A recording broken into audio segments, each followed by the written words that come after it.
If you're like me and you're completely overrun with cherry tomatoes, do not despair. I'm going to help you out here. Today we are going to make dehydrated cherry tomatoes, sun-dried cherry tomatoes, and then we are going to preserve them in this olive oil for future use. So let's do this.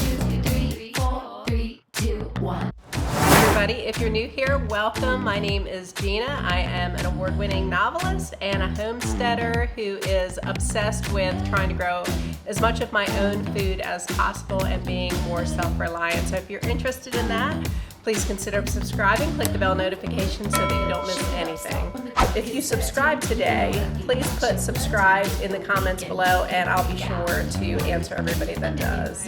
I'm going to start off by demonstrating my amazing juggling talents with these cherry tomatoes, so don't blink or you're going to miss the greatness that is me as a juggler. Ready? Okay.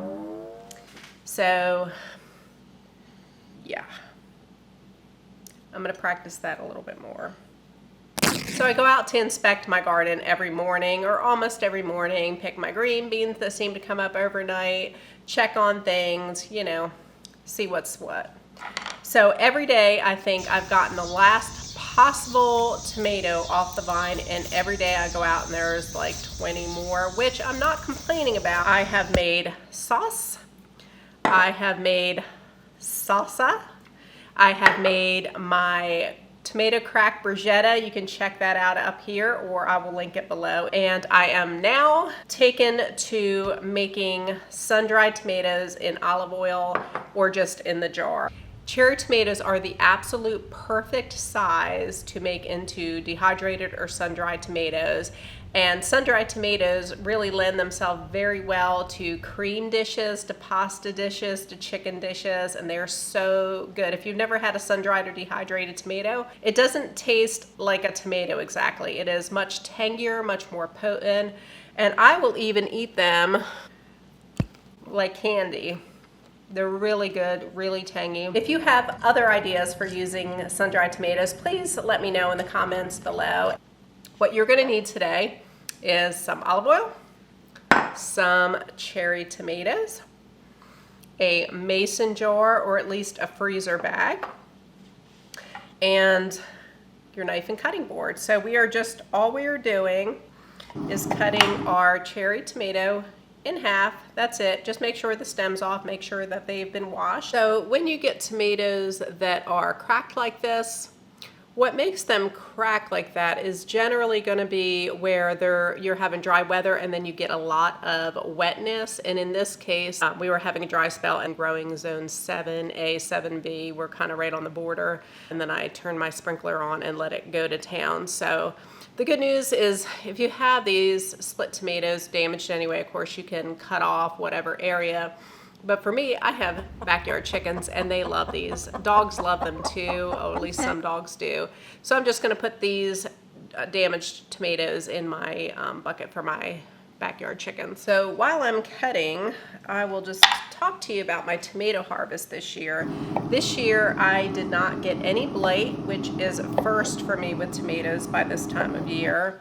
I attribute that to I heavily pruned to the point where I thought the tomato plant was just going to be completely dead, but it did not, and it produced way more tomatoes than I've ever had. And I interspersed the tomatoes with lots of marigolds, with basil, so that really helped too. And what I use to dry them in the sun is a screen. I just happen to have these, and what I'm going to do is lay them onto the screen, and then we're just going to take them outside, put them in direct sun. We're going to cover them up with another screen and let them dry for about 2 to 3 days. Now I just wanted to take a minute to show you these beautiful black cherry tomatoes that I grew this year. They weren't as prolific as the regular cherry tomatoes, but boy, they're pretty and they're delicious. Look at the center of this. And then I'll show you compared to the other cherry tomato. So at the end of 3 days, you're going to have something that looks like this. And of course you can eat them just like that if you like, and I do like. What you can do with these, you can put them in a freezer bag and they'll store for years. You can just put them in a mason jar without oil And you can use like one of those silicone packs if you have it that, you know, come with sneakers and whatever. I save those in a spot and use them for that, just to keep out moisture. You don't have to do that, but, or you can fill the mason jar with the sun-dried tomatoes, and then fill the jar up the rest of the way with olive oil. And then you want to put this in the refrigerator and it'll keep for 6 months. Now you can also do these in the dehydrator, and to me they're just as good. Some people like them sun-dried a little better.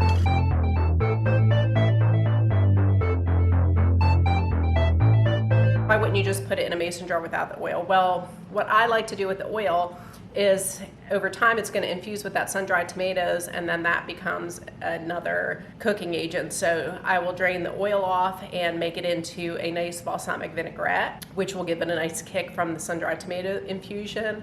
You can use it to cook chicken in the oil, and it gives it just that kick of sun-dried tomatoes. So the oil is really nice to use for cooking, and then you can either replace the oil over the sun-dried tomatoes or just use up the sun-dried tomatoes in one of the dishes we talked about.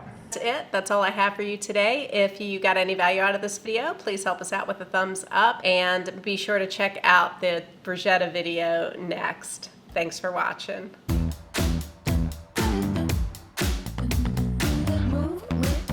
Shake it up, stop when the clock hits 13. You've been working, but your blood